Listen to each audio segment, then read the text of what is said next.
blog, the Alliance blog, the Alliance blog, the Alliance blog. Alliance? If you put an S in front of Alliance, you have Salliance.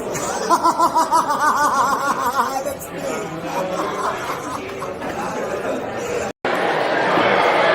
This is Lois Brain here, and I'm advising you to do yourself a favor and watch the Alliance Guys podcast.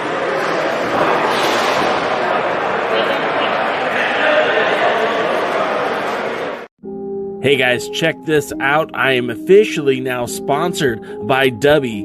Dubby is a clean energy drink made to give you focus with no crash. If you guys are like me, you're always needing a burst of energy, especially with one with no crash. Dubby contains vitamins, amino acids, a nootropic, and 150 milligrams of caffeine. It keeps me awake with no jitters, guys. Check it out. Merch link is in the bio. Dubby. Are you ready? You want answers? I think I'm entitled. You want answers? I want the truth! You can't handle the truth! What we've got here is failure to communicate. I'm building an alliance.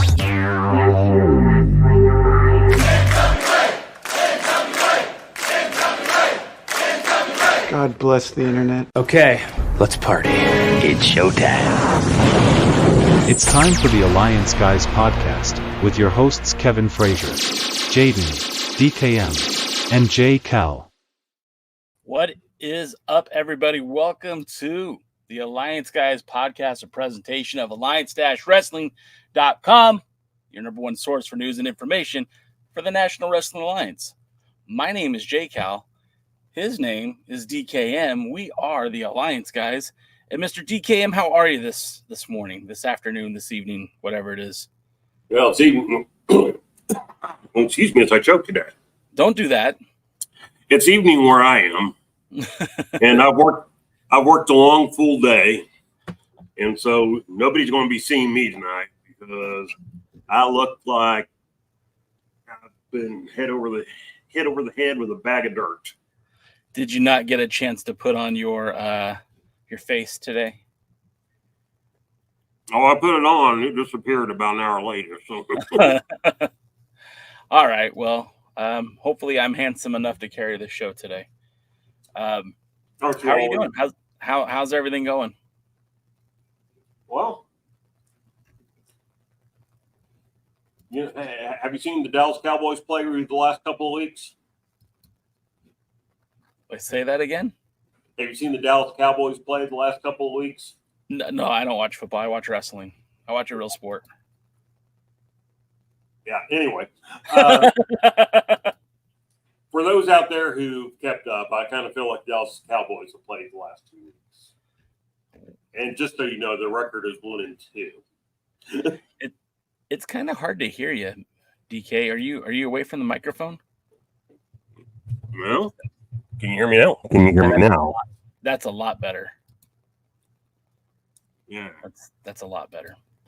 Guess I had to turn it up. Now you're quiet again. So this is good? That's good. Yeah, this is me holding it right up to my thing. Well, that's not good. You have to hold it right up to your thing. You should never have to hold it right up to your thing. Can you hear me now? Can you hear me now? Can you hear me now? It's very quiet. It's hard to hear you. Okay, hold on. Let me go into some settings while you entertain the crowd. Well, I'm good at that. Hey, guys, just so you know, I've heard you. You've been talking about, you said, hey, Jay, what about red shirts? And I know some of you are bound by blood to not wear red, and that's fine. But for those of you who are interested in a red Alliance Blog t-shirt, I got you. They're in the shop now. What do you think? It's red with the black logo. We could also do red with the white logo if someone asks for it, but red with the black logo, I think it looks pretty swanky.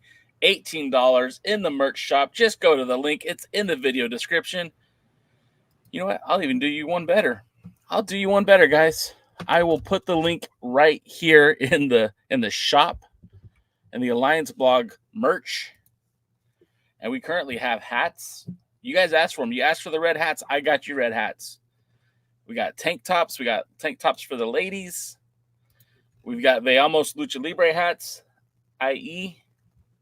I'm going to go to Tijuana next Friday night, and I will be wearing my hat. Hope you guys will too. Oh, Hear me now.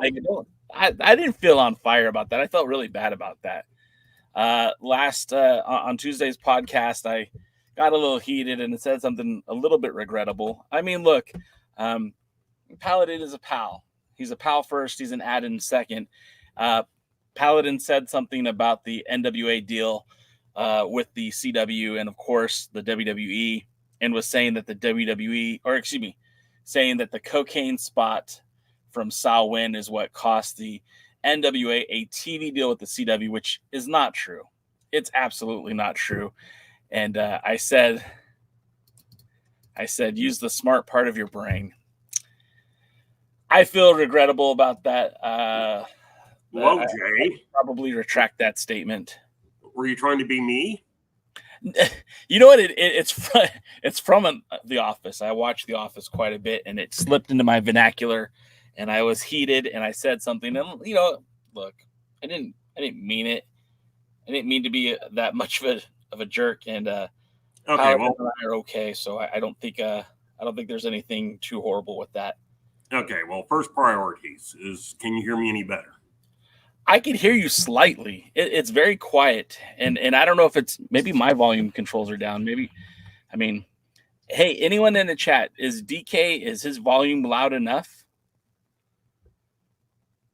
Don't all answer at once.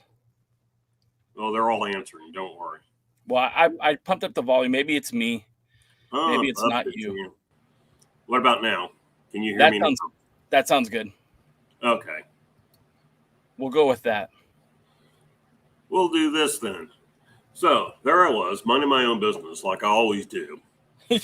And Jay fired off an insult that was worthy of something I would say. And then the little nerd tried to backtrack it. Hey. No, Paladin's not a nerd. No, I'm talking about you. Oh, me? Be proud of your insults. I am proud. Imagine if it had been Jaden. If I'd have said it to Jaden? No, if Jaden had been the one to say it. Yeah, I would have gotten letters. Sean Vega agrees with you, by the way. Jeremy says it's fine too. All right, well, then I guess I don't need to walk nothing back. But yeah, we have some shirts available if you are looking for a red T-shirt. Never apologize for a great promo. This is a wrestling show, after all. We are. What about the hat, though? Do you like the hat, the Veamos Lucha Libre hat? Veamos means let's watch. So Lucha Libre, I should have put Lucha Libre on there, but now it's very ambiguous. So what do you want to watch? Veamos, let's watch. I know what you want to watch. Hey now. Go ahead and sing the rest. Something that's over. Hey now. Dreams. I can't get that high, sorry. Willie Bone with the joke of the day says Rush Freeman will play Danny DeVito in a midget Texas death match. I don't normally use that word, but I read it, and now I'm showing off that I'm just like the Anchor Man. Yes, the Anchor Man. I'm not a big fan of that series. I think I might be the only person who doesn't like Anchorman. It was, 2 movies? Yeah, 2 of them, and I didn't like either one of them. Yeah, I was going to say, I never watched the second, and that's how much I liked the first. and look, the cast of characters, I like Will Ferrell. I've enjoyed most of his movies, and a lot of the other people that were in it. Steve Carell, I love Steve Carell. Just didn't love that movie. Didn't hit for me. Yes. Sean Mega is disappointed in you, Willie. No Tyrus joke. So, dear friends and family out there, watching this video, talking on the chat, a lot of friends. Click the thumbs up button. My gosh, I have to go through this every week, I think. Yeah, Just man. Come in, say hi on the chat, and click the thumbs up button. It's not that difficult. Even Jay can do it. He hasn't yet, but he can. So easy a Jay can do it. So anyway, and I will yell at you throughout the night if you guys don't start doing it. So well, we've already proven that fact. That's enough for me to go in and thumbs up, and I'm hosting the damn show. Yes. So I expect to see changes. Yeah. So Jay, yes, how sir. is the world out in California? Well, I mean, the California's great, right? Like, so last week we talked about, I don't know. This Tuesday, I went to Irvine to watch some championship wrestling. It wasn't actually championship wrestling. I got the skinny from my boy Dave Marquez. That was not a championship wrestling from Hollywood TV taping. It was I guess it's called, the company that ran there was West Coast Pro Wrestling. And I've actually seen West Coast Pro Wrestling. They've had shows in, they run around San Francisco. Like that's kind of their stomping grounds up in the Bay Area. But they've had events in San Diego. They're a part of Twitch Con that happened this past weekend in San Diego. They're going to have another event on October the 5th out in Montclair. It's not far from me. I actually used to live right down the street from Montclair, but I have other prior engagements. Anyways, it was a live event. It was fun. It was cool. The main event was Jake something versus Royce Isaacs. Royce Isaacs has gotten twice as big as you remember him. He's definitely grown into a size that Jake something I think would be a great competitor to join the National Wrestling Alliance if his deal with TNA Wrestling has expired, which I think it might have because I see him popping up and doing a lot more independent wrestling dates. Let's see. It was a fun show overall. I sent you guys some of the clips here. The Alliance guys got some of those clips, and then I've been posting a few of them on YouTube, and they'll release throughout the next couple of weeks or so. But yeah, it was a good time. And the skinny from Dave is that they are looking at doing a lot more. Obviously, the United Wrestling Network brand has been kind of faltering as of late. There's Memphis is still happening, and that's still going on. The connection to reality of wrestling, you'll still see Danny Limelight showing up down there, although Danny recently got hurt, so that doesn't bode well for watching him wrestle anytime in the near future. But there's talk about doing more non-televised events. In fact, there's talk about one in upstate New York. There's talks about doing one. They're coming back to Irvine in December.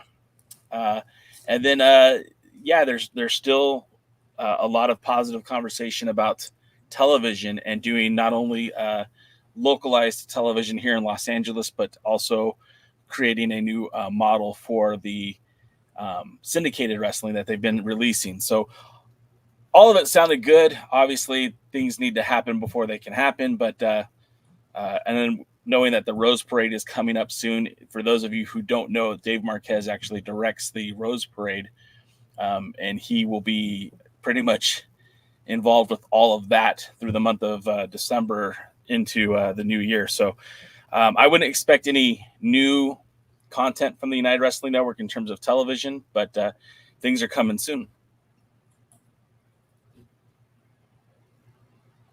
Cool. Jaden, how are you, Jaden? I'm doing well, tired, worn out. Burning candle at four ends. You should just do one or two, maybe not four. Yeah, if I had the option, I think I would, but you got to do what you got to do, Unfortunately, my OnlyFans hasn't kicked off yet, so I have to find ways to make money, and going back to college is way more difficult. I've done more homework in this school year alone than I think I've done my entire high school career. Well, let's talk for a minute about your college.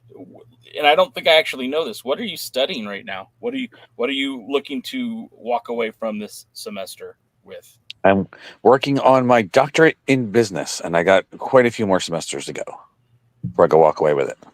All right. I figured if Shaquille O'Neal can do it, I can do it. Didn't they hand him a doctorate though? Like, wasn't that just because No, he's no, famous? no. He has he's been handed things, but he did go to be a doctorate. He did earn his doctorate in business, and he's a very smart businessman.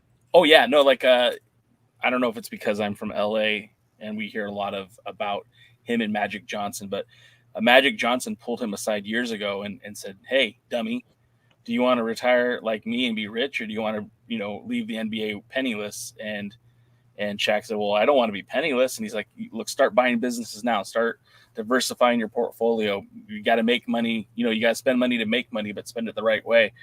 And if you look at their portfolios, like they're very comparable. Like Magic Johnson, I think, owns like 90% of the fat burgers in Los Angeles and Southern California, and I think Shaquille O'Neal owns the other 10% that Magic doesn't own. He owns a bunch of coffee. I think I don't know if they're Starbucks or not, but yeah, they're very diversified. Movie theaters, all kinds of things, and it's like smart. If you have the money, you could do that sort of thing. It's brilliant. The only thing that I've heard that I'm not the biggest fan of is he also owns prisons, and to me, that's that's shitty. Yeah, that's not great. So I'm not a fan of that. But other than that, his portfolio is very diversified, and eventually I'll be probably doing all that or working at McDonald's. I don't know. Yeah, I mean, hey, you can work at KFC, Sling Chicken. Yeah, I would ask you for lots of hints and tips on how to get that done. I can give you the first 5 seasons and herbs, but the next 2 you're gonna have to come up with on your own. Well, I want all 11. I thought it was 7. I know the 4 seasons. Summer, yes. Fall, winter, spring. I don't know what any of the herbs are. The herbs? Yes. I stayed at the 4 seasons. Apparently, the British pronounce the H. Do they really? Yes. Yes. They pronounce the H very prominently in a lot of words. It's kind of disgusting, but they do. Our pal Jeremy, because Willie Bowen didn't give us a joke. Jeremy says Tyrus is eyed as a stand-in for the moon landing in an upcoming movie about the first space landing. I botched it, but you can read it. Yeah. The second one is Tyrus is... Oh, it's the same one. All right, well, there you go. Sean Mega is telling you to invest in the NWA, Jaden. I want to invest in something that will actually make money with proper leadership. It's the proper leadership that you're going to have a problem with. Yeah. Actually, there's a reason I don't invest in Dangerous Adrenaline Wrestling Gladiators. The best way to make $1 million in pro wrestling is to start with 5. used to be 2, but inflation. All right. So Jaden's talking about going for a doctorate in business, and we brought up the NWA. So let's talk about the elephant in the room. Jay. Yes, sir. He has lost a lot of weight. Don't call him an elephant. That's good. I'm sorry, man. Okay, I wasn't going to do it, but it was so set up perfectly. I legitimately laughed at that. By the way, Jay, you have lost weight since I've last seen you. Just heads up. No, I've been doing pretty good. Like so I started at the beginning of the year at like 260, full disclosure, transparency. And I was probably even heavier than that. I got down, like the lightest I've been this year is 239, and I'm cruising around at about 241 right now. Yeah, but I think a lot of that's now muscle because you are much thinner than, not much, but you are thinner.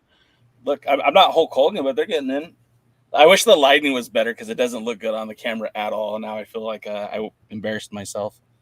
You also look whiter than sour cream. Yeah, I can fix that. Yeah.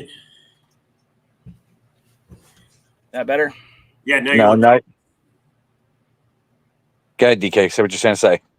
I said now he looks jaundiced. But anyway, the key is, before Jaden went off of that joke, is so business, NWA, what the hell's going on, Jay? What's going on? What happened? What's going on, Jay? Jay, what is going on? What happened with CW, Jay? Your Well, your brother Kevin Owens has all the scoop. I'm sure he gave it to you. Yes. Okay, so all right. What did happen? Okay, so what do we know about the CW deal? We know that they jumped on the CW app back in February of this year, meaning they have been on for roughly 8 months. Nobody signs a TV contract that's an 8-month deal. That deal was originally scheduled to supply 52 weeks of programming to the CW app. And it's kind of ironic, right? Because, the NWA said, hey, this was a big opportunity for us. Those were their words. This is a big opportunity for us. Although we are seen by a national fan base and an international fan base on YouTube, this will provide us an opportunity to be seen by more eyeballs and have, our brand associated with the CW. And initially, the rumors were, the speculation was that it was for TV, but that was never in play. We also know that there were advanced negotiations between the WWE and the CW prior to the NWA being announced on the CW app. I know this. I saw the documentation. I saw the letters. I can't tell you who my source is, but I have sources. Kevin Owens. What's that? Kevin Steen. Kevin Owens. Kevin Owens. That's right. Well, brothers got to stick together.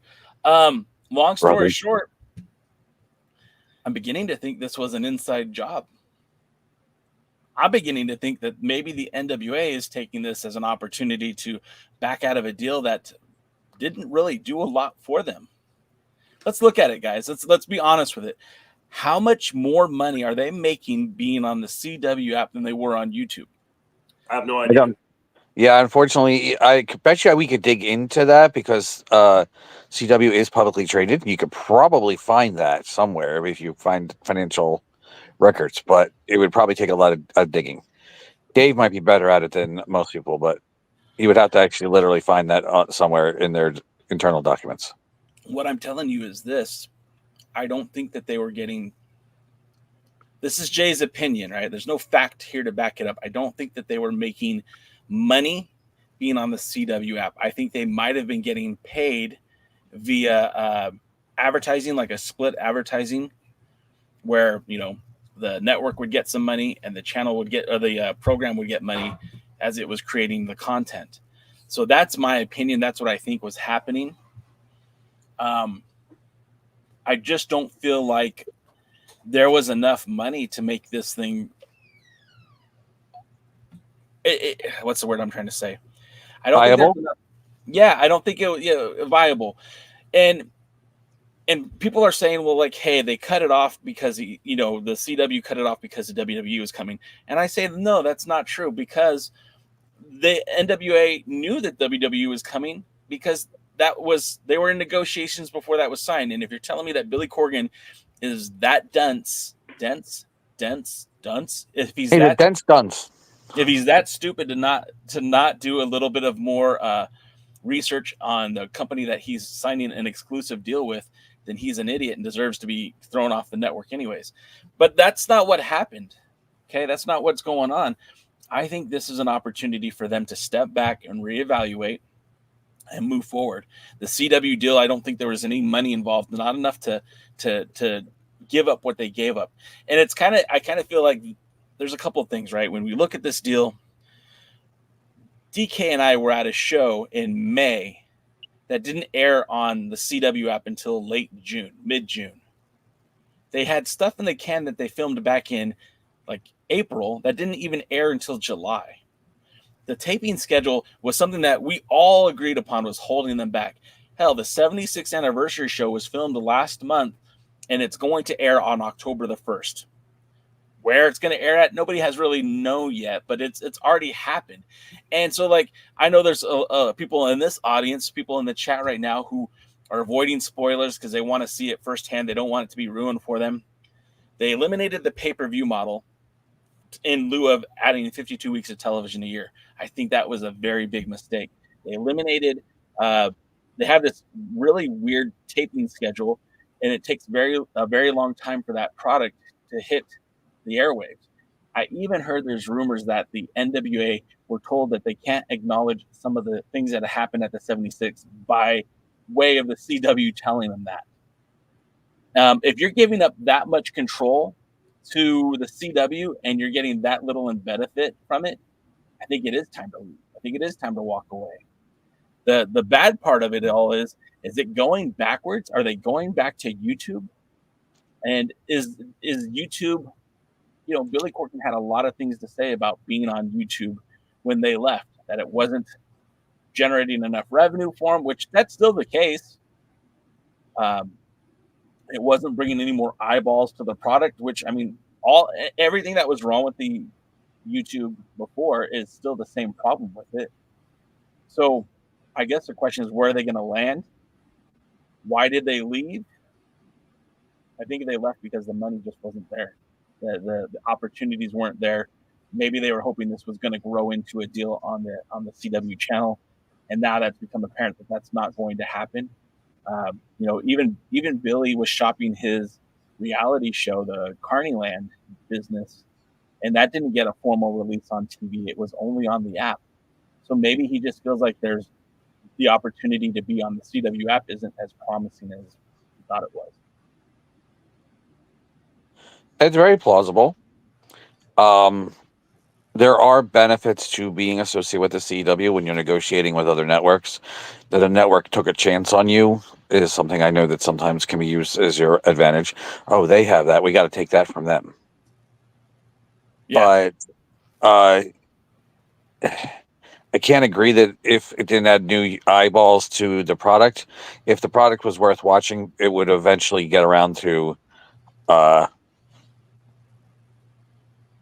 it would be worth watching. It would be shown. People would be finding it and watching it, and people would be telling people to watch it. Yeah. So that's part of the product. Is it's not that they weren't getting new eyeballs. It was they weren't putting out a product that people wanted to see. Yeah. And they weren't putting out people on that product that people cared about. Stubbornness with keeping Tyrus as champion was a huge detriment, even though Billy will never want to admit that. No. And like, look, you can't have a guy who's saying homophobic things and essentially like alienating a segment of your viewership. I know that there were people who were part of the LGBTQ plus community watching the NWA who were turned off by Tyrus's comments, by Tyrus being world champion. I mean, Tyrus in general is not an attractive man to look at. I can understand why him being involved with the NWA was certainly hurting them, and it doesn't matter that they have a non-binary wrestler on the roster. It doesn't matter if they have, I guess they don't really have an openly gay wrestler on the roster at the moment. They tried to bring in Effie to do damage control for them, and even he was unwilling to come to the NWA. He was unwilling to save Billy from Billy's own decision-making process. So I want to be a little careful here. Yeah. I mean, we can talk about Tyrus and his political views and everything like that, but we said at the time, I don't think that has a lot to do with it. The problem with Tyrus was he was Tyrus. He was old. His knees were bad. He couldn't wrestle. He was rarely in the ring. He was unimpressive when he was in the ring. I mean, I can think of one good match he had, and that was his one-on-one match with Trevor Murdoch. Yeah, and that and good in quotations, right? Well, I mean, it exceeded all expectations. Not that expectations were high, but it was better than we thought. Yeah. But yeah, I mean, the problem with Tyrus was Tyrus. He couldn't wrestle, and he shouldn't have been champion. That's fair. I actually think it may be both. And I'm a firm believer if you are a brand, unless your brand is politics, your brand shouldn't be promoting politics or anything else that could diversify and not diversify, can turn off half of your fan base. Yes. Whether it's politics, whether it's religion, whether it's even sports, you shouldn't be trying to alienate a part of your fan base just because, it's something that you believe or you care about or you want to push or your particular agenda. you should remain about as neutral as possible at everything, just to make sure you can hit as many of those people and get as much of their dollars as possible. So, like, all right, we talk about this from time to time. I have a business. I that's not anything to do with wrestling, and I make a good living doing this business. One thing that I do on my business is I tell dad jokes every Friday. And I have a great cast of writers who send me jokes all the time that I use, and sometimes I don't use them. And they say, "Hey Jay, why didn't you use that joke?" And well, I can't use certain jokes because it's going to alienate a certain segment of my customers. And my customers, the majority of them, don't have the same political ideology as I do. We don't have the same core values. But at the end of the day, I'm in business to make money. And yes, I like to help people when I can. And I have my charitable causes that I donate to, and there's people that I care about. But at the end of the day, my job is to rent buckets to construction companies. And I don't care which God that they pray to. I don't care what their belief system is. At the end of the day, my job is to make money. And I use that money to funnel my lifestyle, to help people, and to do good in the world. So you'll never hear me go on about my political ideas or values on anything closely associated with my professional social media accounts, including this one. On my personal one, yeah, I'll say things all the time, but on my on the Alliance blog or on Buckets for Rent, no, you don't ever hear me take a political stance, because that's not smart business. And likewise, and that's pro or con, whatever side of the fence you're leaning to, whichever side of the left wing or right wing, whatever you believe. If you know me personally, you know my political standpoints. If you know me just from being online, I've never told you anything. Here's a secret: Jake's secretly an anarchist. Not an anarchist. I'm the anarchist. That might be true. Since he's secretly Canadian, he votes for Trudeau. Is that his name? Yeah, Mark Trudeau. Yeah, that's it. Since he's really secretly a Canadian. Okay. So, CW app. Billy Corgan, being an idiot. I've decided that I don't think this is necessarily as bad as everyone else thinks it is. I don't think, look, there was a lot of things that were wrong with the CW app, right? Again, the taping schedule was so wonky that they're filming stuff months in advance. We're seeing stuff, again, the stuff in Tampa, they taped for 2 days. They stretched that out over the course of like 6 months. They put the Crockett Cup in the middle of all that, and it was so weird. We were watching title matches for people who were no longer in the company. Hell, just this past episode of Power, we saw Joe Alonzo, who cut one of the best promos. And honestly, Joe Alonzo, if you're watching, welcome to the club, pal. You're one of the Alliance guys. You're in. You made it. We're watching a guy who's no longer in the company defend a title he no longer has. And I feel like, number one, he hasn't had for months, but he had in early June when they filmed this, which now we're in September watching this. That filming schedule sucks, and it doesn't make sense, and it doesn't benefit the company. It seems like now that they're starting to understand, hey, we can make a lot of money touring. And you're seeing the NWA on the road. Great, that's awesome. Those storylines that people are watching on these live events don't coincide with what's on television. And if you were at Riot Fest this weekend, you saw things that basically spoil the 76. And I understand that, they do their tapings in different parts of the country. We came to the Crockett Cup with DK and myself, and the storylines didn't add up to what we were watching on television. So we got a little culture shock when we were there. And then, of course, at the 76, a lot of things didn't make sense until you start seeing them play out on TV. I understand that they're going to have to do some of that. And even then, some of it still didn't make sense. Well, a lot of it still didn't make sense, but it just that is what it is. It's there's taping schedule that apparently that's how CW wants it. They need that stuff so far in advance. It screws up their ability to pivot. It screws up their ability to change things up when they're putting so much in the can so far in advance. I mean, do you agree with that, Jaden? I do agree with that. Do you think the Jim Cornette thing may have been the reason for the long period in between? No, because they got that figured out long before they came to the CW app. And when they were on YouTube, we didn't have to wait as long to see this content. Well, another thing is, it was said that CW wanted things in advance to review, and that's fine. But I always heard in terms of like 4 or 5 weeks, something like that in advance. They were like 3 months behind. Yes. And then so that was just ridiculous. And then the other thing that, just getting back to this, I mean, is it good? Is it bad they're off the CW? I don't know. I haven't seen the books. But it kind of came out of nowhere. Yeah, that was good. And nobody has said anything, either CW or the NWA. And, I don't have as many sources as Jay, but I do have a couple. And when I was asking them about it, they were like, yeah, this kind of took everybody by surprise. And that's another thing why I think maybe it was self-imposed. Like, okay, all right, let me back up a little bit.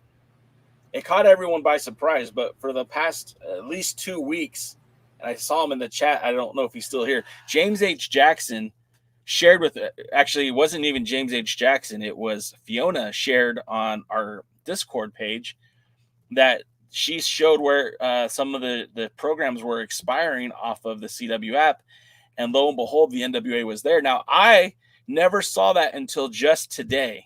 Just today on the CW app, I saw where it said, these episodes will disappear in 4 days. And it's like, whoa, what? Wait a minute. And James H. Jackson pointed out to me that it did show last chance to watch it, and it was the 4 or 5 seasons of NWA Power on the CW app. So like, the CW knew that the NWA was leaving. I still don't think they were kicked off. And I think, Billy Corgan is a musician. By trade, he's a hell of a musician. I will not take anything away from him. He shreds on the guitar. He's made $1 million or more performing for audiences all across the globe. His music has touched millions of people. I know people who, even to this day, tell me that Smashing Pumpkins is their favorite band. I'm not one of those people.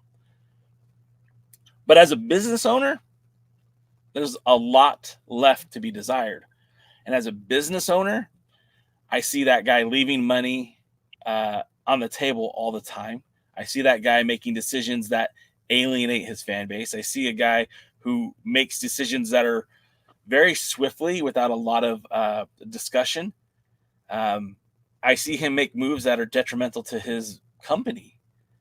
You remember, it wasn't long ago when the NWA had no visibility. There was what we called the global pandemic, where the NWA wasn't on any kind of format. There was no NWA programming, and it had not been for David Marquez and the United Wrestling Network, the NWA would have only had those first few shows in February before it went on complete lockdown. And we only had more NWA programming because of Dave Marquez, and because there was a disagreement with paying for the talent, and a disagreement between a certain title match. All that stuff, the plans that they had got wiped away.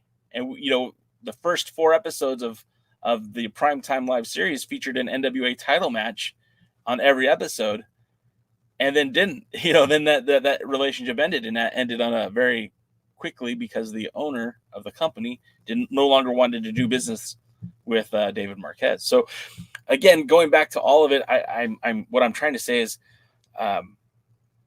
this decision I don't think was well thought out. I don't think the idea to leave YouTube for the CW app was a well thought out idea.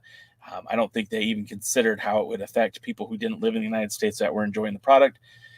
And I use that term loosely. And then, now that they're losing the CW app, like, CW's been telling us for a couple weeks now that they're leaving. There's been no indication from anything in the NWA that they're leaving. I guarantee you somebody in the NWA knew that the program was coming to a conclusion. I mean, does this sound like I'm crazy here? Am I a conspiracy theorist? DK, help me out here. No, I mean, somebody had to have known, but I don't know who, what, when, where, who made what decision.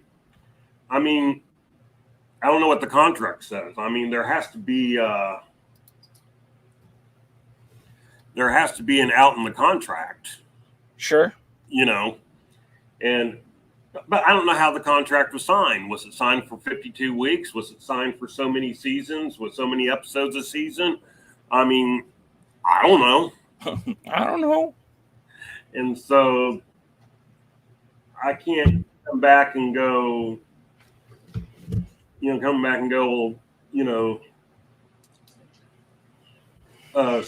somebody somewhere hated the other party and decided to quit. Could have been mutual. It could have been one side. But something didn't go the way they were expecting it to. Whether it was CW or the NWA or both of them together. Something didn't go the way they were expecting it to. And when the decision was made, because remember, we were supposed to get an announcement about a third show. And a certain full-time working person with the NWA had tweeted on more than one occasion that the agreement on the third show was with CW. And so if I had to look at when they knew something might be going on, I would go back to 76. We were told there would be a big announcement. The big announcement seems to have been Billy was going to have another kid. I don't know that was really the original plan. Because, again, they said nothing after the fact. NWA, like so many groups, that their way of handling stuff that doesn't go the way they want it to is to ignore that they ever said anything. Yeah. And honestly, it's not just the NWA. No. I mean, and certainly not just this incarnation of the NWA. I mean, it happened under the Trovich-led NWA. It happened under the Thorpe-led NWA. It's happened with other promotions, other things. The way you handle something is you just don't talk about it. And I'm not saying that's the right way or the best way or the way I would do it, but it's certainly the way that a lot of wrestling companies do it. And so, I mean, I don't know. I mean, the most telling thing, and the thing I've been waiting for since this first kind of broke, was I was waiting to see if the NWA was going to come out and say, no, just they're removing some older seasons or, whatever, we're still going. Or, we plan on making an announcement Monday on the future, or, which is kind of my thing. I'm assuming the Monday live stream, they'll talk about something. Well, so I don't know anything in advance. Gary Horn doesn't tell me anything, guys. Gary's a wonderful human being. I love Gary. He doesn't tell me shit. I have zero relationship with Kyle Davis. I think he's a great guy. He doesn't tell me shit. Joe Galley, another great talent, doesn't tell me anything. Danny Deals, love Danny Deals, hooked me up, doesn't tell me nothing. Poil Damar, working backstage, they don't tell me anything. So just full disclosure, this isn't coming from an inside source. I bet you dollars to donuts that Billy Corgan will be on Monday's episode of the This is the NWA podcast, or whatever they're calling it these days. And they're going to make the announcement that due to the restrictions from the CW app and not being able to do what they want to do, they're going to move the show back to YouTube, where it can be seen by a bigger audience and really get back to the roots of what they were trying to do. And this will be the new era, 4.0 and it'll be celebrated because it's like, I listen to you fans. I put you back on YouTube. There's no pay window. It's free for you to watch. You can watch anywhere in the world, and they're gonna make it seem like a bigger deal than what it is. So I'm curious, where do you think this was on their 20-year plan? Well, this was right after Nick Aldis decided to burn everything down, I think. Okay. Jaden, if you're still alive over there, where do you think this was on their 20-year plan? Year 7. I think that's where we are now, right? Okay. Yeah. Honestly, though, here's the thing. They really should have said something. It leaves a very bad taste in everybody's mouth who actually cares about the NWA. Even me, who peripherally, somewhat slightly still cares about the NWA, but also doesn't care. It leaves a very bad taste that this is, there's nothing out there. I think the only reason we even know there's going to be an announcement or a podcast on, or whatever it is on Monday, is because we heard about it, at least I heard about it in the Discord. Yeah. In Jay's Discord, by the way, the Alliance Guys Discord, not the NWA Discord. I haven't seen anything else promoting that or out there, or public information out there. Wait a minute, the NWA has their own Discord? The This Is Pro Wrestling podcast has their own Discord. Oh, I haven't seen that. I haven't seen much activity there in a long time. So I cleaned out a lot of my Discord channels when I realized, I'd never actually go in and read anything from there. Paladin brings up Joe straight-laced on the NWA, but not so much in JCW.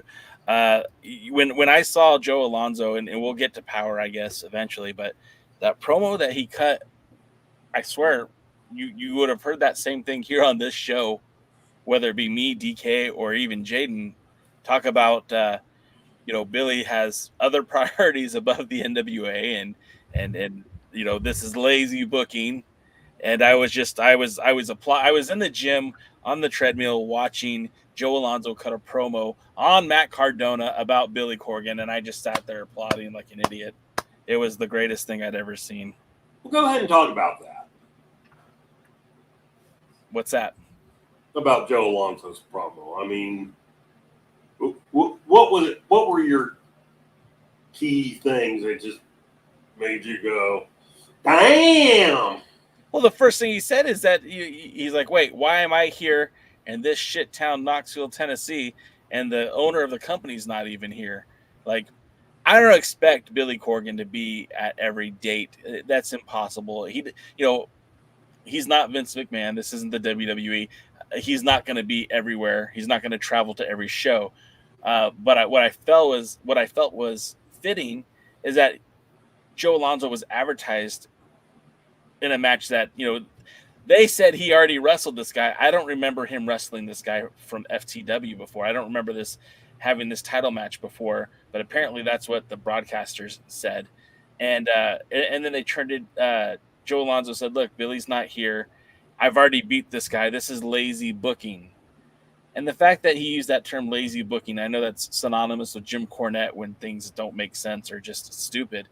But again, it is very uninspired. Like, how many guys they had enough? They had like 6 people representing members and sister promotions to the NWA from FTW in Florida. They had guys from WLW in St. Louis, of course, NWA Chicago. They had guys there from NWA Crossfire, NWA Joe Kazana Promotions. Hell, they even acknowledged Soda Pop, not as NWA Texas or anything. They said Dog Pound Promotions. They were literally pointing out where each of these guys come from. Why not just give Joe Alonzo a one-on-one match with any one of those guys? No, lazy booking. Let's just throw them all into a match. Let's just get everyone on TV. Lazy booking. Yeah. Trademark. Yeah. Trademark for that. I mean, I'm not even a Joe Alonzo fan. I am now, and he's gone. I don't know that I am now, but that's I at least appreciated what he had to say. Well, and that's the other thing. They had this promo. This match has been in the tape since June. They couldn't have figured out something else to do with this time. You had a title match from a champion who's not even on TV anymore. He's not even in the company anymore. And you had him literally bury the owner, which there's no repercussions. There's never going to be a Joe Alonzo versus William Patrick Corgan match. Not that I was arguing for that, but like, again, where was this all going? Why even get into this? Why even tip your toes into something that's never going to play out if the guy's already gone for the company? We couldn't have put anything in this place. Like, there's not a single match they could have aired instead. They aired the entire match, the entire segment with Matt Cardona. And let's also keep in mind, Matt Cardona was a heel the first week that they were in Knoxville. He shit on the Tennessee audience. And then when Joe Alonzo comes out and shits on the audience, Matt Cardona is the babyface owner. What are we doing here? Like, lazy booking to the personification of lazy booking right now. And I enjoyed most of the matches from this event. I enjoyed most of the event. But, like, this is the kind of stuff that hopefully being off of the CW app means that they can get past this and through it quicker. And when stuff like this does come up, they can hide it better. I don't know. All right. I just realized that there's 2 events coming up, and they're both going to be at the Sacred Heart Church at different states. Yes. Do you want to talk about the NWA one, or do you want to talk about? Well, there's a little bit more to talk about the NWA, and before we get into the TV tapings the live events that are happening this weekend. But I do want to talk about both of those live events at the Sacred Heart. But I think we should point out that first and foremost, I think we said this last week, that Mike Mondo was going to be on these power tapings. Go ahead and just disregard that CW down there in the bottom. But Mike Mondo is scheduled to appear on these shows. They also announced the tag team of the Colognes, Primo and Epico, formerly of the WWE. They also will be at these power tapings. And we're seeing a galvanization of talent. I think that's pretty cool. Some of the guys we have not seen in the NWA before. It's bringing some new life to the NWA and some guys who've been to the big time. I think that's a pretty cool deal. DK, what are your thoughts on that? I'm actually slightly excited about the Colognes because I've never really seen them outside of their WWE existence. Not even their Puerto Rican stuff? I looked up a couple of things, but not just like watch the show or something like that.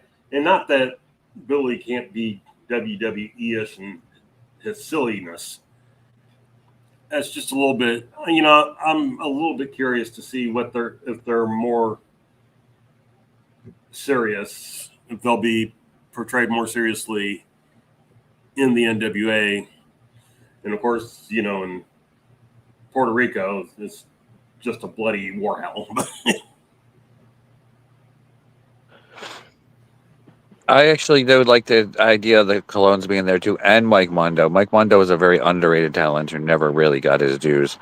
He would have been, I said it before, he probably would have been the most talented wrestler in any group he would have been in, except for he had to be in the Spirit Squad with Nick Nemeth and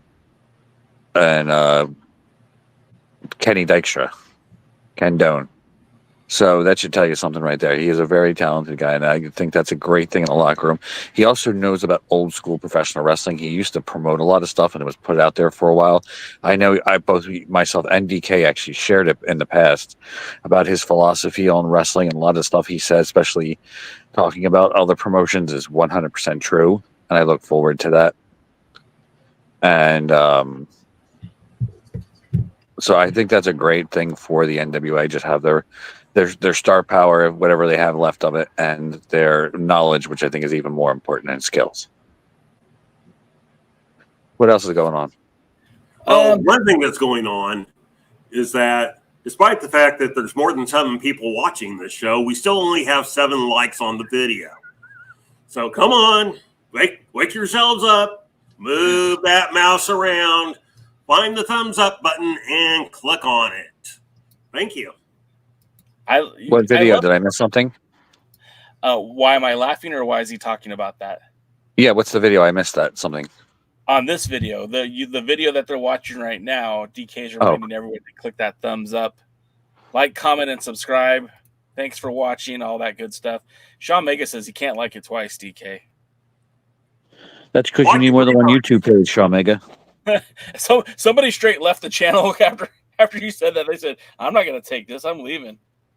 They'll be back. They always come back. So anyway, what else is going on in the NWA, Jay? Yeah. Oh, okay. So, with regards to the NWA, again, we have the next event that's coming up. Well, let me take that comment down. Paladin liked it too. So did Noob. Thanks, guys. I do appreciate that. So they did announce, it's kind of funny. We got early in the year, right? Like early in the year, we found out that the NWA was going to be going to Dothan December 14th. That will probably be the last event of the year. But they've already announced now the first event in January. They're going back to Texas. They're going back to the OC Theater in Forney, Texas. NWA Shockwave. Now, if that name is familiar, it should be, because multiple things. They when we mentioned the United Wrestling Network's partnership with the NWA, the short-lived Primetime Live series, the NWA actually took those matches from Primetime Live and repackaged them as Shockwave on YouTube, oddly enough. And so we had a Shockwave, a Lightning One version of Shockwave, but then longtime NWA fans will remember Billy Firehawk in his promotion, NWA Shockwave, which before that was, I think it was called NWA Cyber. Oh, help me out, Jaden. You know this one. NWA Cyberspace. They would later rebrand as Shockwave. So this is kind of the third time that we've seen that name Shockwave associated with the NWA. But this will be a live event that's happening in the first of the year in January in Forney. Getting horny and Forney. I don't know if I can say that. I think you just did. Yeah, well, we'll see what happens. James H. Jackson says, I guess we could say the NWA leaving CW is making shockwaves. Ow! Hit the So music. does Tyrus every time he falls out of bed. After shockwaves. After shockwaves. And then Noob says, isn't that a show that AEW is doing? AEW Shockwave?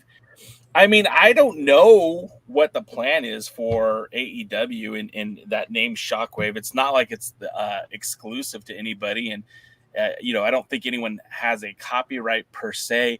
If the NWA wants to argue, I mean, they did have that Shockwave. That logo is the same logo that they used from the original YouTube show, that white neon light looking Shockwave behind the blue background. So, I mean, again, it's a signature live event. And, the same thing as, the Crockett Cup or the 76th anniversary show.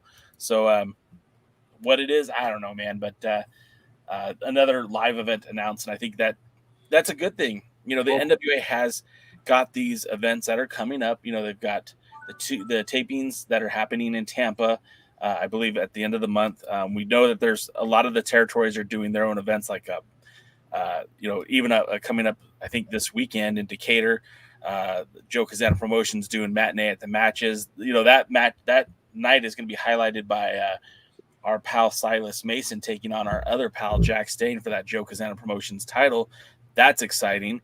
Then we also know that the NWA is supposed to be, they just got done with the Riot Fest in Chicago. They're going to be on tour with the two dates this weekend. One of them at the Next Level Sports Center in Huntington Station, New York, and then the other one, I think it was originally at Sacred Heart, but I think they changed the venues. I'm not entirely sure. They probably didn't want to get it confused with the best Sacred Heart event that weekend. Should we talk about that now, or do you want to save that for the end of the show? Save that for the end of the show. All right. So, but I will cheap plug it every chance I can. Sure. AEW did file for the name AEW Shockwave, which people were trying to figure out if it was supposed to be a show or not. And then the rumors were, because for the 247th time in the last 6 months, AEW is real close to announcing their TV deal. And so the idea was that was supposed to be the show that was going to Fox Sports, to Tubi, to, I don't know, some different other streaming service. So we expect it to be announced any second, kind of like we expect the NWA to announce their plans any second. Who announces first? Let's get the over-under on that one. NWA, because I think they have less time to make an announcement. Gotcha. Real quick, Jay, did you prefer Shockwave or Soundwave? Soundwave is the tape. Soundwave? Look, Shockwave was lethal, but Soundwave was superior. I thought it was Decepticon superior, Autobots inferior. Soundwave was always the superior. I don't know. When it comes to Transformers, and if we're going to derail the conversation for a minute, like Shockwave was kind of like the unofficial leader of the Decepticons. Like Megatron took like all of the Decepticons and left Cybertron to go chase after the Autobots, but not Laser. Jeez, I almost said Lasertron. But Shockwave stood around and was there manning the fort on the planet that they came from. So of course he was the real deal daddy. But Soundwave was badass because he gave birth to Decepticons. They literally came out of his chest. He was a chest burster, like in Aliens. He was a combiner before there were combiners because he had the cassettes combined inside of him. Yeah, that sounds really dirty. But yeah, Overmetal preferred Flint over Duke, by the way. Duke, Flint was actually, if you really want to go first, though, Flint was first before Duke. The problem is that was when the original toys. If you remember the original little action figures they released, Duke wasn't one of them. It was Flint. And then when they slightly rebranded with more colorful figures and more personalities, that's where Duke came around. Well, I don't know about. Oh, was it Flint? No, I'm sorry. No, I'm thinking General Hawk. General Hawk was actually first. Yes. Yeah, because Flint General Hawk. Flint was what's that guy's name? Don Johnson. Flint was Don Johnson from Miami Vice. Decoding Fanny's dad. No, not Dakota Fanny. Dakota Johnson's dad. Yeah. I'm out. Good night, everyone. But yeah, and Shockwave, I like the expanded continuity where he's also their scientist and their mad scientist at that. So I love that whole thing. Soundwave did have a really cool robotic voice. And those tapes. Overmetal corrected me. He was right. Falcon was Don Johnson. Flint was different. Damn it. Yeah, Flint was the second in charge during the initial run of the cartoons and third in charge after they brought General Hawk back. Which he was never actually part of the original. Huh? Flint was the Green Beret. Yeah. One I thought was getting with Lady J. You know that they were getting it on. Duke was definitely with Scarlet, too. Scarlet. All right, so when I was a kid, and I still remember this because it was kind of weird, like probably like preschool, so like maybe 5 or 6, right? I think that's the right age. And I had friends, and we would play G.I. Joe, but we were acting out the G.I. Joe. And so one guy, he was like, I'm going to be Snake Eyes. I'm like, cool, that means you can't talk. I'm going to be Duke because I'm the leader. And this guy's like, I'm going to be Shipwreck because I want a parrot. And this other kid was like, hey, I'm going to be Scarlet. And we all looked at him like, you want to be Scarlet? He's like, yeah, I want to be Scarlet. We're like, all right, man, you're Scarlet. Cool, let's go. That's fun stuff. That was back in the 80s. In the 80s, you could be Scarlet if you wanted to. No, it was very frowned upon back then. But seriously though, does NWA Shockwave have anything announced? Do we know anything? What's the new building? They're back in the OC Theater, that's where they filmed the Crockett Cup. So that was it's a beautiful theater, and it's probably going to be a show that's heavily promoting the Texas brand of wrestling, because that's where the Texas Stars of Wrestling run their shows is in that building. And I think wrestling. Say that again. Texas style wrestling. What did I say? Texas Stars? Yeah. Yeah. Texas Stars. They're the hockey team. Anyway. Yes, and it's the Dallas Stars. They used to be the the Minnesota North Stars. But what is going on? I'm sorry, I meant to ask though, what's going on with the TV taping or house show this Friday? So let me, you know what? I don't have the answer, so let me look it up real quick. While you're looking it up, I will bring up that AEW on September 6th filed for AEW Shockwave.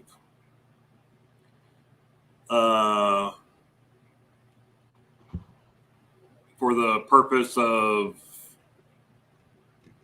wrestling. Hold on, let me see. Purpose of promoting a wrestling show and other stuff. The NWA just 2 days ago filed for NWA Shockwave. Interesting. And so 2 different versions of that. Now, here's the thing.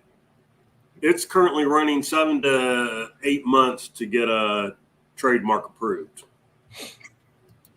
It took me that long. Under normal circumstances, the first one to apply is the priority. But with that being said, and I don't mean to derail you, the NWA could prove that they had used that term shockwave before, and that could cause, I'm not saying it's going to prevent AEW from signing it, but it could cause delays in getting that trademark filed, because although they didn't have it copyrighted, there's a claim that they were already using something existing. And I know like that was one of the questions that came up when I filed my trademark, is that if there was somebody else using that trademark already, that can cause some contention. So it doesn't mean that they won't get the trademark, but it could delay them getting the trademark, which if they're trying to get on Fox with this new show, they might abandon it just because they need to have that sooner than later. So anyway, the purpose of the AEW filing is entertainment in the nature of wrestling contests, entertainment services in the nature of live professional wrestling performances, entertainment services in the nature of production of professional wrestling programs and events, entertainment services, namely production, distribution of ongoing television programs in the field of professional wrestling. So that's the AEW's that's AEW's filing. Now the NWA actually have 2 filings for Shockwave. One being for, hold on just a second.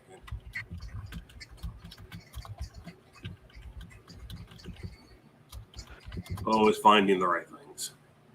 One's for goods: bandanas, beanies, footwear, hats, shirts, sweatpants, sweatshirts, baseball caps, hooded sweatshirts, long sleeve shirts, blah, blah, blah. So that's for product, which oddly AEW did not file for. And then the other one is I believe the entertainment. Yes, sports entertainment services, namely the production and exhibition of professional wrestling, rendered live and broadcast via the internet. So kind of the same basic thing as what they were saying with AEW. But anyway, normally they would go with the one that did it first. But as Jay pointed out, because the NWA has used it in the past, they can, of course, file an appeal. But as I pointed out, it takes 7 to 8 months. So they won't be under any, AEW won't have the trademark officially registered by the time the show takes place. Even if Sounds like an AEW thing to do. Yeah, so not going to be just a whole big deal there. So, I mean, it sounds like there's a lot of red tape that they're going to have to get through. And Paladin pointed out in the chat, and I kind of agree with him. He says, hey, look, it's money, right? Money is money. And, Tony has more than Billy. But that just proves my point, too, because what if the NWA is just doing this as a quick payday? You know what I mean? Like, you're going to do Shockwave? Well, we have proof that we've been using that before. We'll run in and we'll get our patent, too. And we'll try to get that trademark for us. And when you decided that you need that trademark more than we do, you can pay us for it, and we could change the show name to anything. But if we run with that old name that we previously used, if we win, great. It's cool. It's another thing that we have in our cap. But you go look at the NWA. I don't think Sal Win is trademarked by the NWA. I don't think, I don't know that the Crockett Cup. I think that's owned by the Crockett family. But go look at Enough Said or 312. I don't think any of those pay-per-views before were trademarked or patented or anything like that. I think this is a money grab, and I don't think it's a bad idea if you think about it. If you're Billy Corgan, Tony could be like, "Hey, man, I want that trademark. What's it going to cost?" And if it makes sense, boom, you just paid for the next 2 live events. I think you give Billy way too much credit. He's very, what's the word I'm looking for? Petty. That's the word. Yeah, spiteful and petty is something I have a trademark on. I should trademark that. But you should. The difference is you can be spiteful and petty. You have to have the intelligence to back it up. Otherwise, you're just cutting your nose off to spite your face. But remember, Billy Corgan is very litigious. Is that the word? Litigious. Yeah, litigious. He will sue you. He has no problem going to court. I know a girl named Letitia once. I know a girl named Letitia. Close enough. But yeah, what's that now? So what are we talking about? I don't know. Billy Corgan being a prick. Hey, chat. If we make Shockwave Alliance shirts, you guys in? You guys will buy some? Only if it has the actual Shockwave from Transformers on it. But in the Alliance colors. Sued? Fair use. Those parody shirts do it all the time. I see it. All right. I have a guy that could design that for me. Anyways, let's get back to wrestling talk, because we were trying to figure out the whole deal with these not TV tapings, but these on tour events. Now, it is, when you go to the website, it does show that the NWA is being presented by Championship Entertainment, nothing to do with United Wrestling Network or Championship Wrestling. And they're bringing the NWA on tour on September 27th and the 28th. You can see former dog champions at one of those events, former dog tag team champions. Let's see. It is, where did it go here? I had it just in front of me. Okay, so the first show on the 27th is going to be in Queens, New York, at the Sacred Heart Catholic Academy in Queens, New York. Is that the one that sold out? That one is sold out. That one only had like 300 people, right? And then the next night is where they did change the building.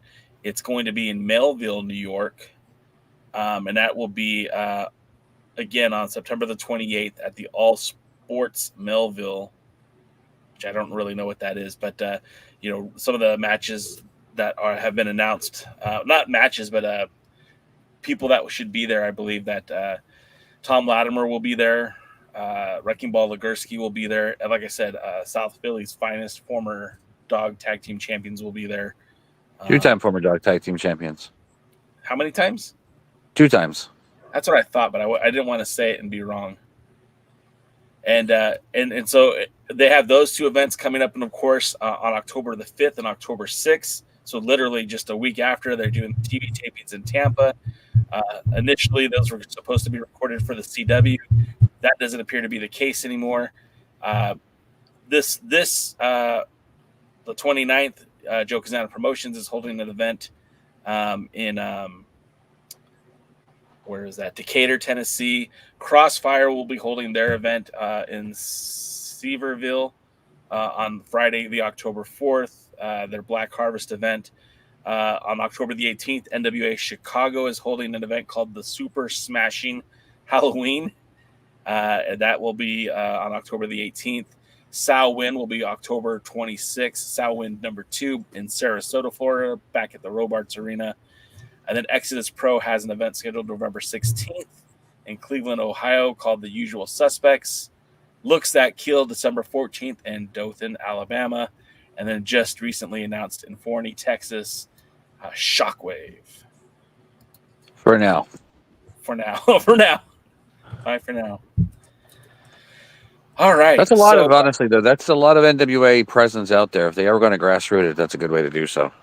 I mean, if you look at it this way, and I tweeted this a few weeks ago, and some of the NWA folks retweeted it, but this is the first time in a long time that the NWA has been running really consistent. And, you know, one of the drawbacks, we just lost DK, one of the drawbacks of doing the 52 weeks of television, which now we know is not, but they eliminated the pay-per-view.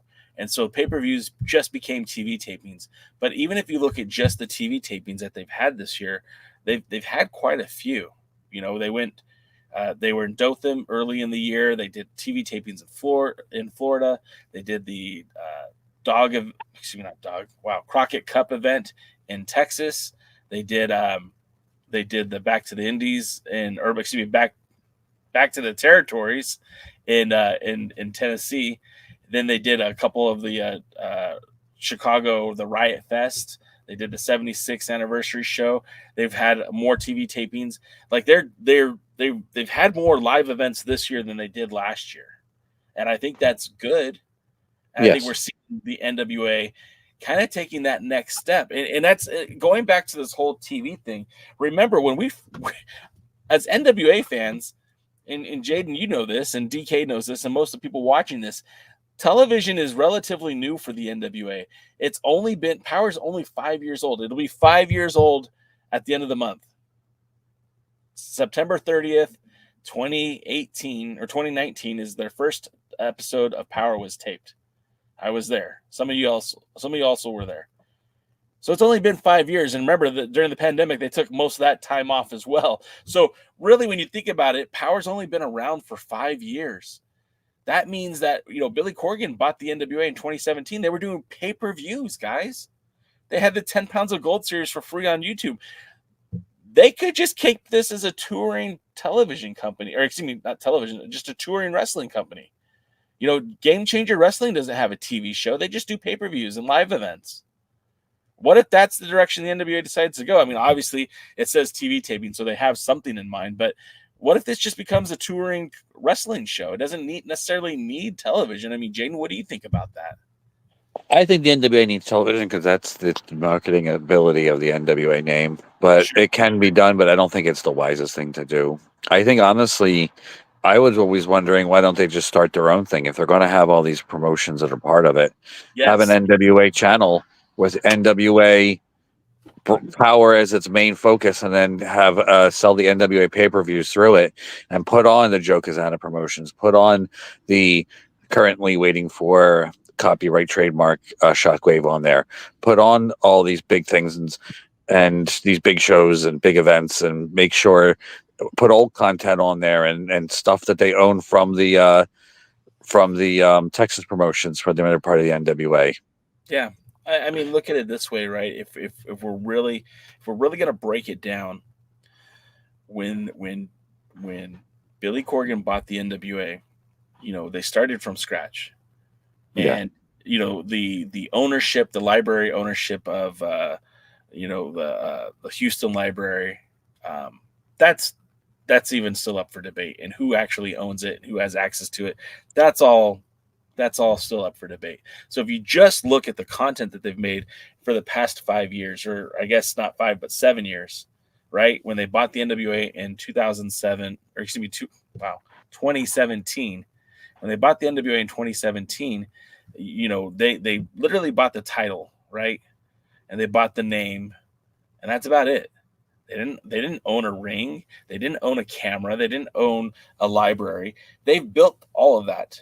You know, and some of that library is not accessible to them. I don't believe the first Crockett Cup they filmed, I believe that's an ROH-owned product. I believe the first anniversary show was a Global Force wrestling product. And the reason why I say this is because they're both still available on Triller to order, to watch, and the NWA product is not there. So when you look at the NWA, what do they actually own? What library do they own? They own every episode of Power, as far as I know, unless something happened with the CW. They own all of that. They own the footage that they've aired on their YouTube channels. And I gotta believe between the pay-per-views that they produced and the TV that they've produced, they have hours, hundreds of hours of content. I mean, what is stopping them from doing their own NWA streaming service? What's stopping them from having a Pluto-esque channel that's only available on their website for subscribers? And I mean, think about it. I know Overmetal was saying in the chat on Discord, like, hey, if they get 10% of their subscribers on YouTube as like paying members, like that'd be like 2,000 subscribers. And I don't think that's actual either. I think that number's way inflated, but you could create some value there. You could create some value that the territories could benefit from, that the NWA could benefit from. And there's nothing stopping them from still airing single matches on the YouTube channel like they've been doing, and having full events, including pay-per-views and the television tapings, on a dedicated NWA streaming platform. Yeah, and they don't even have to go full premium. They could offer two options: the option with commercials, or the premium option with no commercials, and you get the pay-per-views included. And our pal Tim Wood, some of you guys might remember as the Alliance Gold, brings up a perfectly good statement. Like, so what's the deal? NXT and NWA out? We don't really know, because once again, they aren't telling. Yeah, they aren't telling. Yes, and it should be telling Tim is you should be telling me you're going to be at the dog event on Saturday. Tim, you want to drive 9 hours to not Glassboro, but Riverton, pedestrian adjacent friendly. Unfortunately, nothing in New Jersey is pedestrian friendly anymore. Yeah. Yes, that James H. Jackson, you are correct on that. DKM pointed that out. Yeah, they were just a few days apart. And I remember I flew out to Atlanta along with guys like, Dave Scooby probably drove out there. I know Gary Horn drove out there. A fella by the name of Adam Rotella flew out there. And, there was a lot of us wrestling talking heads who showed up in Atlanta because these were the NWA TV tapings. And at that point had no name. No card was announced. This was just a historic moment for the NWA that they were going to be doing television. They had no distribution announced. We didn't know it was going to be YouTube. They just said, hey, we're going to start making TV. So I don't know. I don't know what the plan is for the NWA going forward. I think Jaden had a hell of an idea of creating their own streaming platform that they could, because if the territories continue to grow, which it seems like they are, I mean, at the very, I'm glad you had clothes on, TK. At the very least, we know that the NWA has territories with 2 promoters in Tennessee, a promotion in Chicago, a promotion in Ohio, and now an association with a promotion in Florida, maybe even 2 promotions in Florida, because they've worked with Boca Raton Championship Wrestling on more than one occasion. They have some sort of friendly alliance with the World League Wrestling. Again, it's not a formal association, but there is some sort of an alliance. They have some sort of an alliance with Dog Pound Wrestling in Texas, and that's not including Texas Style Wrestling, which is supposed to be imminent. The announcement's coming soon. So, I mean, why not have a platform where NWA fans can tune in and literally see all of it? And who knows? Maybe they can find other promotions to work with, like IHWE. Yeah. Well, and I see in the chat, I see like James H. Jackson says TSW Wrestling got a TV deal with Tex TV. Yes, they absolutely do. And then Overmetal says, hey, but the territories have their own deals, which would pay more. Well, you don't know if they pay more. We none of us could really say for certain what pays more. The Undisputed Truth says the NWA getting off of the CW could be a blessing in disguise because they can go back to YouTube where people from all over the world can see it. Yeah, I mean, I still feel like I feel like, and that's why I named this show Falling in Reverse, because I don't feel like this is a win per se, but I think it could be. I think that this has the opportunity to correct some of the things that I have been advocating to change. Some things that I thought would be better if they were different. The taping schedule sucks. The time it takes from tape to the consumer is terrible. That could be remedied by going back to YouTube or a new place. I don't know. I feel like I'm talking too much. Jaden, what do you think? Am I talking too much? Oh yeah, I 100% think you're talking too much. No, just kidding. If it is a victory for the NWA, it's definitely a Pyrrhic victory. But I think it could be spun to make it seem bigger and better, and something that they're doing not just for themselves, but for all the fans of the NWA. Yeah. So yeah, I think it's something that we'll be interested in. I can look forward to the future because I like the news. Who knows? By the next time we're talking about it, maybe we'll have results on the next Dangerous John Wrestling Gladiator events, and we'll make sure to speak about soon. Well, that's coming up very, very soon. In fact, that's coming up this weekend. And we've been doing a little bit of advertisement for it on the alliance-wrestling.com website, as well as social media accounts, posting the stories on YouTube, on Facebook and on Instagram, and posting content about the event. I think it's going to be a very fun event. I got to interview Tank Tolan earlier this year, just a few weeks ago, not months. And, excited to see what he does to Flagboy Connor. I can't wait to see those matches, because I guess most of the matches from these events are being uploaded to YouTube. We don't have to wait 4 or 6 months to get dog matches. Dog matches get up on YouTube relatively quick. And and the only reason they're not up right away is we like to delay these things, satisfaction, and because my poor media guy's got a lot on his plate. But he does. He's a very busy young man. Yes. Do we want to talk about the dog event, or should we find something else to talk about? Is there anything else to talk about? Because if we don't talk about the dog event, we could start ending everything. DK, do you have anything to talk about? I never have anything to talk about. I just talk. It's the way I work. But one thing I want to point out, I was noticing when Jay was talking earlier, when we're talking about these NWA events that are coming up, we're talking about tomorrow night and Saturday night.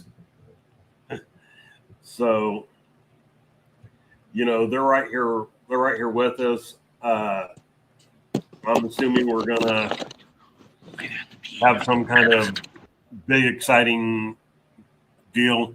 If they knew how to do TV, which I don't give them credit for, but if they knew how to do TV and they actually plan things out,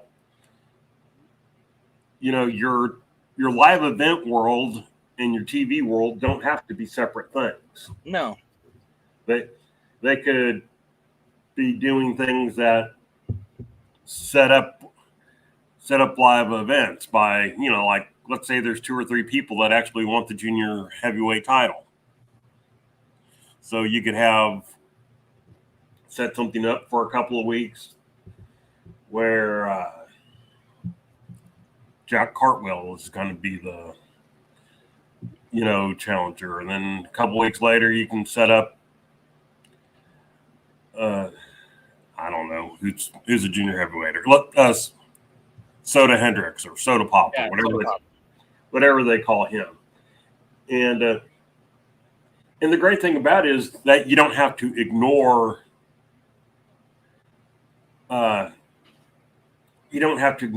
Cartwheel, because a real champion has 2, 3, 5 challengers at a time that you can move around, spread around, and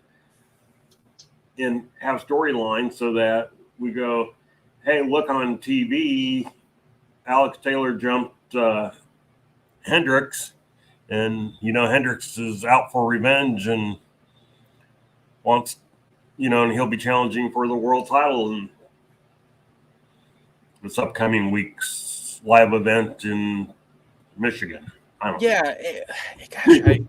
There's so many opportunities here, and and I'm reading in the chat, and some of this stuff is unrealistic, right? Like Power going live, I don't think the NWA just has the ability to do that, right? Like I don't think they could do a weekly live television show. I just don't see that for them. That's too much money. Uh, Live production is not the same as producing a lot of places do at least 4 weeks. Even UWN back when it was NWA Championship Wrestling from Hollywood. They're about 4 weeks. They were about 4 weeks of production lead, and that's all of that could change really quickly. When you have the right partner and the right production company working with you and the right outlet, the right platform. YouTube isn't going to pay the NWA to go live every week. The NWA on its own, I don't think they can afford to go live every week. If someone wanted to hand Billy Corgan a bunch of money to go live every week, I'm sure they'll figure it out. But I don't think that's going to happen as long as they are independently owned and operated. And it'll last as long as that person's willing to pay, because they'll probably never see any return on that investment. No. And it's just, but, it takes, he's got these people under contract now. He's got a lot of people under contract. And, we'll hopefully be adding more over time as contracts, fade out and everything. That you should be able to, and you should want to be able to do some long-term booking. Yeah. I mean, he doesn't need a 20-year plan. He needs 2 6-month plans. And say, or a rolling 6-month plan. Hey, this is where we want to be. This is how we want to get back. There's one, Bob got hurt. Okay, well, we're going to take Bob out of the title, world title picture match, and we're going to substitute Jim. And you need to be able to do things like this. I mean, I've advocated the idea of house shows, basically. I mean, even the NWA has basically said that they're going to be doing house shows. Yeah. And I don't know exactly how this is, because they're being done by somebody else. Who's sponsoring them or presenting them for the event that's going on in Chicago. I mean, New York. Yeah, I think didn't it say Championship Entertainment. Do we know who that is? No. But anyway, but let's just say there's somebody that wants to do these live shows. Maybe they're sold shows. I don't know. And but if you can do something like this, and then you can get the TV close enough to it to where there's 5 different people who I don't have to put on Alex Taylor and Jack Cartwheel every single night. No. On the other hand, I can put them on different places without anybody really knowing that, who won, who lost, was it a draw? By the way, I just looked up Championship Entertainment Productions. Yes. They have a YouTube channel, CEP, with 125 subscribers. And it looks like they are a wrestling promotion. Okay. And I can't tell from what I'm reading where it's based out of. But it looks like, they've used Richard Holiday on more than one occasion. So it looks like maybe they're on the East Coast. It would sound like they would be. I mean, I would assume they'd be somewhere there in the New York area or close to New York. Yeah. Yeah, I can't tell where at, but somewhere in New York, yeah. But yeah, I mean, again, if you want to go old school, put on a 50-50 television show. Yeah. And 50-50 means 50% action, 50% talking. Yeah. You put on a 50-50 show, And you try and keep it at that. And if you're going to overgo anyway, overgo the wrestling, not the talking. Yeah. And you use that to promote the live event, that you have a camera at to record just in case there's a title change or just in case there's an angle. Kind of like every now and then we'd see on Georgia Championship Wrestling, last Friday at the Omni, Dusty Rhodes was jumped by every other wrestler on the show because everybody loves to turn on Dusty Rhodes, Yeah. and that type of thing. So I think if they go old school there in that way, that it would be something that not everybody's doing, that they have their infomercial. I always used to say studio wrestling was an infomercial. There was infomercials before infomercials existed. Yes. And not only was it an infomercial before an infomercial existed, it drew money. It drew ratings. Yeah. And so we can hope that some of this will work out. And I also think if they would actually do their booking out 3-6 months ahead of time, that it would save us some of the problems of just things erratically happening that we're just like, who, what, when, where, why. Yeah. So that's my thing. I don't know what happened to Jaden. I was kind of talking until he would come back and start promoting the dog. Oh, there he is. The dog event. So Jaden, tell us about the upcoming dog event, because unlike Jay, I know they're events and not shows. Wow. Yes. But yet he'll call every other thing that he's promoting events. That's funny. I think that should be trademarked to Dangerous Adrenaline Wrestling Gladiators. Speaking of trademarks, in 6 months, 6 to 8 months from now, you're going to be in trouble, Jay. Why is that? Because they're going to trademark events, and then you won't be able to call anything else events except for dog events. That's fair.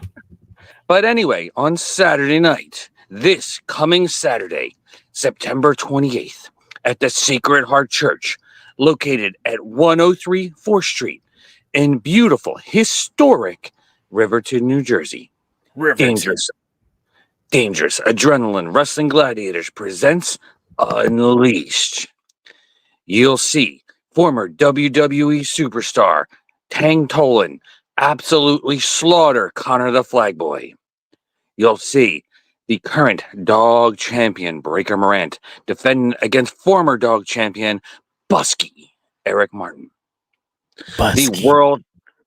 The World Wrestling Grand Prix Championship will be on the line as David Goldie takes on the indigenous Pat Sawyer, a true David versus Goliath.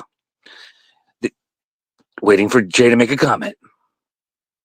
The Dog Tag Team Championship will be on the line as Dave Dahl and Dylan Mesh will be defending against an open challenge tag team to be announced at the event. You'll see Patch and Vinny the Fixer, the Old School Empire. You'll see ECW original Jim Molyneux making a special appearance. Marvelous will be there. You can buy the entire seat, but you're only going to need the edge because Dangerous Adrenaline Wrestling Gladiator, South Jersey's #1 wrestling promotion, will give you your money's worth. Other wrestling companies run shows. Come see why Dangerous Adrenaline Wrestling Gladiators runs events.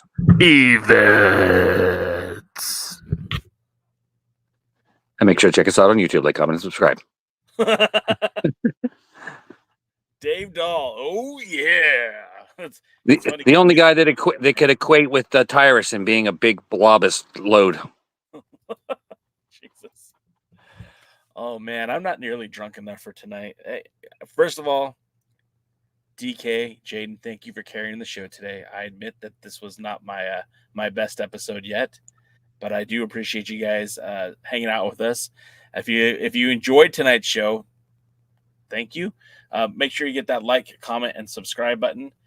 We do try to talk about NWA and create a community for you, the NWA fans, to talk about the National Wrestling Alliance.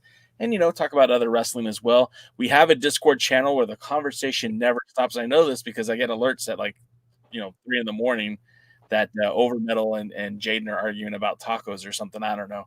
Anyway, join the Discord. The conversation never stops. If you want to help support the show outside of that, we have new merch available. Of course, you guys have asked for the hats. We got the hats. We got the new T-shirt, the red and black.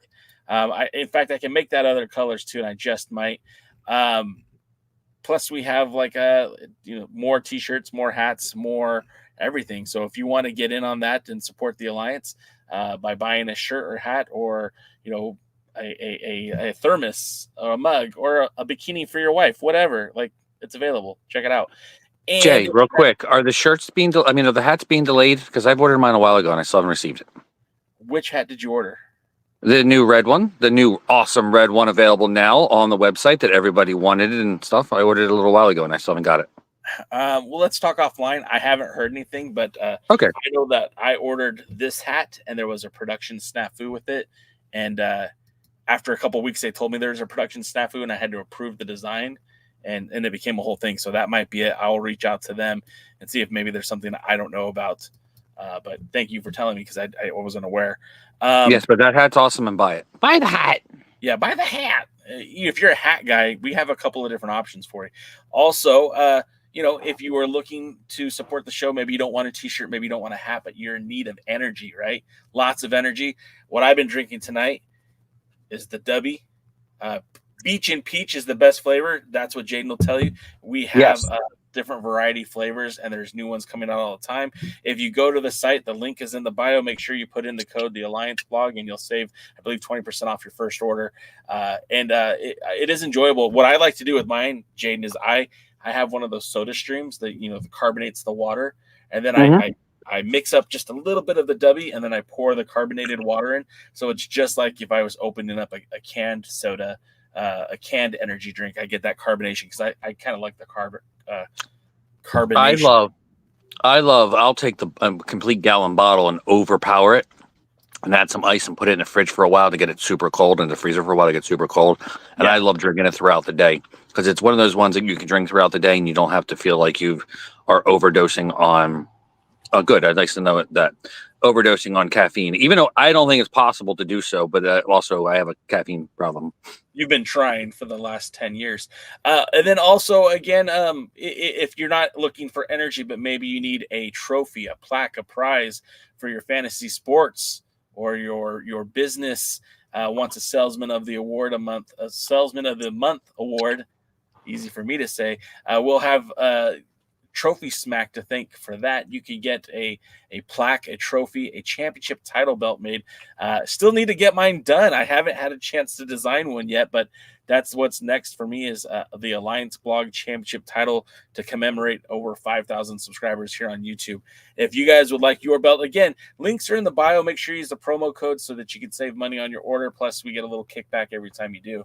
And I think that's going to do it for us tonight. Sorry about the short show, but we do appreciate you guys being here every Tuesday and Thursday. And, of course, next Tuesday, we don't know where Power is going to be, but you do know that the pre-party will be right here on pre-party /The Alliance Blog or twitch.tv /The Alliance Blog. Make sure you join us for that, because I bet you all know where the show is going to be at by then, and we can all talk about it and enjoy it together. DK, Jaden, is there anything else you guys want to say before we end the show?